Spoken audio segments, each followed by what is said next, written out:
quintessence of faith, courage, and divine justice.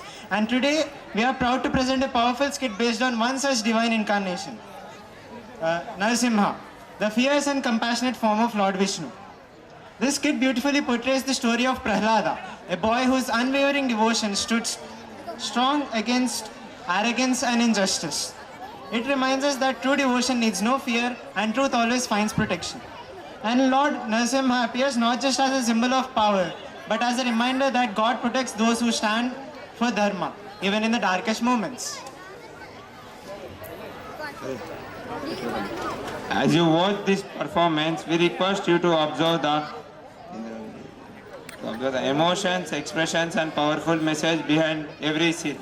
May this skit inspire us to choose faith over fear, humanity over pride, and goodness over evil. So let us welcome our talented students as they bring this divine story to life on stage. Please give them a big round of applause.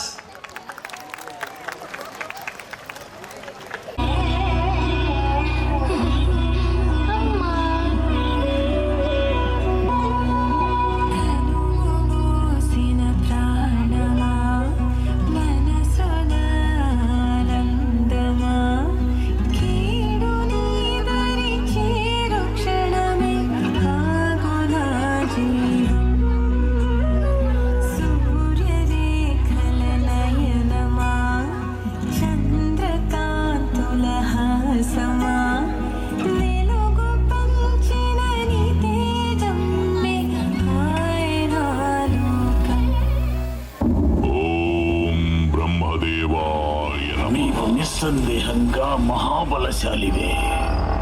నా సోదరుణ్ణి వధించిన ఆ విష్ణు ఇంకా జీవించే ఉన్నాడు.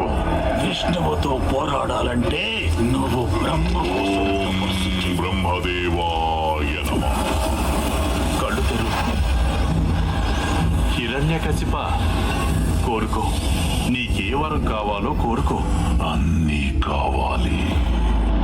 ఓ బ్రహ్మదేవా, నాకు వరం ఇవ్వండి. ఈ సృష్టిలో మీచే సృష్టించబడిన ఏ జీవి వల్ల నాకు మరణం సంభవించకూడదు. నా మరణం పగలు కాని రాత్రి కాని, నా మరణం గృహం లోపల కాని గృహం వెలుపల కాని, అస్త్ర శస్త్రాల వల్ల కాని, సజీవుల చేత కాని నిర్జీవుల చేత కాని. వినండిలా హరి కథల్ని, వినంగవి తెచ్చే హాయిని.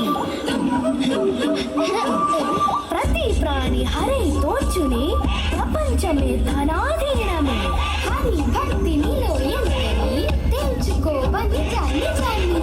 హరిని స్మరించితే మనసారా సత్య శక్తి నీకు దొరుకురా. మృగాలిని నీవు చూడనులేవు, అదే నిన్ను తాకినాలే పాడునుగా. రవిని స్పర్శించలేవైనా తనే కిరణాలతో ముద్దులు ఆడునుగా. ఉండదు పైవాటి కర్థం, పైవాడే లేక వ్యర్థం. నీ ఆత్మహృది దీపమై అగుపించలో లోన హరి విశ్వరూపం.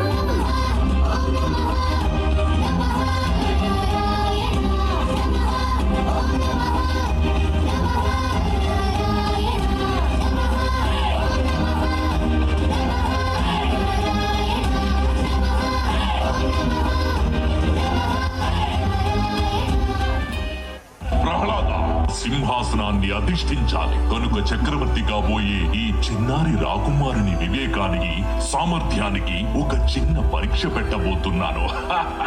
అవశ్య తండ్రి గారు. నాయనా ప్రహ్లాద, గురుకులంలో నీవు ఏ విద్యలైతే అభ్యసించావో వాటి ఆధారంగా చెప్పు.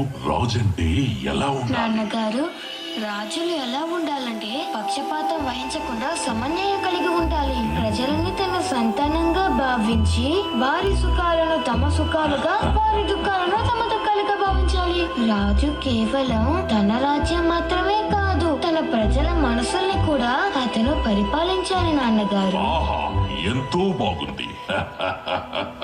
వివేకంతో కూడిన నీ మాటలు వింటుంటే నాకు ఎంతో సంతోషంగా ఉంది. అసురుల జాతి భవిష్యత్తు నీ చేతుల్లో సురక్షితంగా ఉంటుంది. ఆపకం. ఇంకా చెప్పు. రాజు ప్రథమ కర్తవ్యం ఏమిటంటే అతను పరమ పురుషుడైన భగవంతుని పట్ల తన ప్రజలలో భక్తిని పెంపొందించాలి. సర్వశక్తిమంతుడు సృష్టిని పోషించే ఆ పురుషోత్తముని అందరూ పూజించేలా చెయ్యాలి తండ్రి. ఆయనే శ్రీ మహావిష్ణువు. అజ్ఞానం, అహంకారం, మోహమాయల్లో పడిపోయే కోటాను కోట్ల జీవులు ఈ లోకంలో అంతులేని భవసాగరంలో మునిగి తేలుతున్నాయి. ఈ స్థితిలో వాటన్నిటికీ విష్ణువనే నావ ఆశ్చర్యం కలిగిస్తే అవన్నీ ఎంతో సునాయాసంగా భవసాగరం. నేను ప్రహ్లాదునికి మరణదండన విధిస్తున్నాను. మనమంతా అసురులం. ఇటువంటి పిచ్చి ఆటలు గురుకులంలో ఆడకూడదు. ఆయన ఎలా కోరుకుంటే అలా నాతో వ్యవహరించగలరు. ఎందుకంటే ఆయన ప్రతి పరిస్థితుల్లోనూ నా స్వామియే. ప్రహ్లాద, నీచుడా, మతముడా, కులద్రోహి, మళ్ళీ తప్పించుకున్నావా? ఇలా పదే పదే వచ్చి నీ ముఖాన్ని నాకు చూపించేందుకు నీకేమాత్రం సిగ్గనిపించడం లేదా? మాయావి పిరికి పొంద విష్ణువును నేను వదిలిపెట్టను. ఆ విష్ణువు గొప్పవాడో తేల్చాల్సిందే. ఏయ్, నీవా విష్ణువు తొత్తువే కదా? పిలువ అతన్ని. కనీసం నీవు పిలిచినప్పుడైనా అతను నా ముందుకు వస్తాడేమో చూద్దాం. ఈ రోజే తేలిపోవాలి. మా ఇద్దరిలో పిరికి నక్క ఎవరో, సింహం ఎవరో. ఇక్కడ ఎవరైతే లేరో వారిని పిలవాల్సి ఉంటుంది. మీరు ఎవరినైతే పిలవాలి అనుకుంటున్నారో ఆయన సర్వాంతర్యామి, సర్వత్రా ఉంటారు. ఆయన సర్వవ్యాపి. ఆయన ఈ సభలో ఉన్న ప్రతి అంశం, జీవి, ప్రాణి, నిర్జీవ వస్తువులో కూడా ఆయన నెలకొని ఉన్నారు. చాలించు నీ వాచాలత్వం. నీ విష్ణువు అంతటా వ్యాపించి ఉంటాడు కదూ? అలా అయితే అతడు ఈ స్తంభంలో కూడా ఉండాలిగా. అందులోనూ ఉన్నారు. అయితే నీవు ప్రార్థించు ప్రహ్లాద, నీ మాట నిజమవ్వాలని. ఒకవేళ అతను ఈ స్తంభంలో లేకపోతే గనక ఈ రోజు ఈ హిరణ్యకశిపుడు ఈ నిండు సభలో అందరి సమక్షంలో ఖడ్గంతో నీ శిరస్సును ఖండించగా మారడు. నేను నీ విష్ణువును సవాలు చేస్తున్నాను. ఈ రోజు అతను నా నుండి నిన్ను కాపాడగలిగితే కాపాడుకోమను. తన భక్తుని కోసం ఆ విష్ణువు ఏం చేయగలడో నేను చూస్తాను.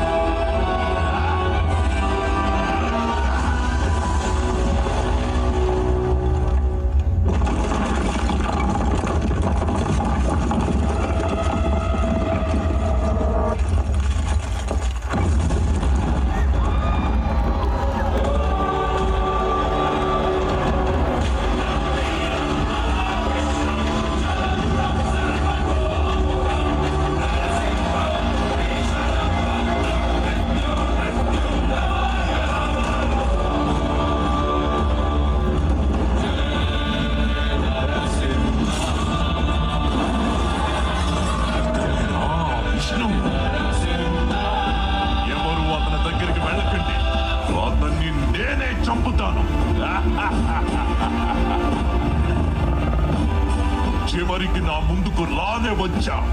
నువ్వే నీ అంతాన్ని పిలిచావు. నిన్ను నాశనం చెయ్యడానికి నేనొచ్చాను.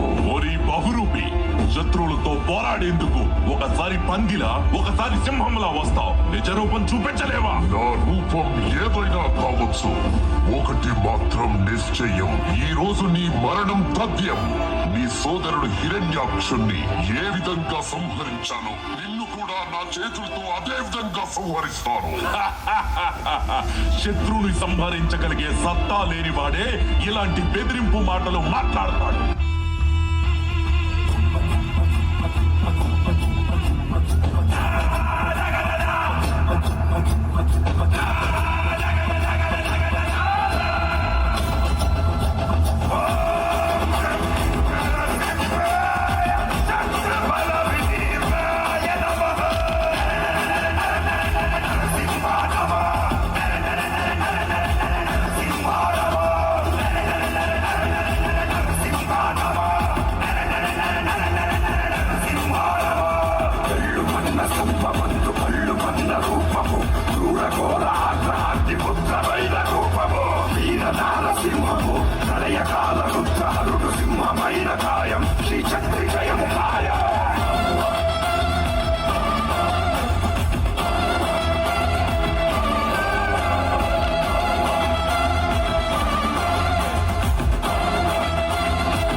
హిరణ్యకశ్యప, నీకిదెప్పుడు అర్థమవుతుంది? నేనే ఈ జగత్తుకు తండ్రినని. బ్రహ్మదేవుడు నా సృష్టి, నేనే సృష్టికర్తను, నేనే భగవంతుడిని. మూర్ఖుడా, నన్ను చూడు. నేను నరుణ్ణి కాదు, మృగాన్ని కాదు. నేనే నరసింహ. అస్తమిస్తున్న సూర్యుణ్ణి చూడు. ఇప్పుడు పగలు కాదు, రాత్రి కూడా కాదు. నువ్వు గృహం లోపల లేవు, అలాగే వెలుపలా లేవు. చూడు, నువ్వు గడప మీదున్నావు. నువ్వు భూమి మీద లేవు, ఆకాశంలో లేవు. నువ్వు నా తొడల మీద ఉన్నావు. ఇక శస్త్రం సంగతి విను. నా గోళ్లను బాగా చూడు. ఇది సజీవము కావు, నిర్జీవము కావు.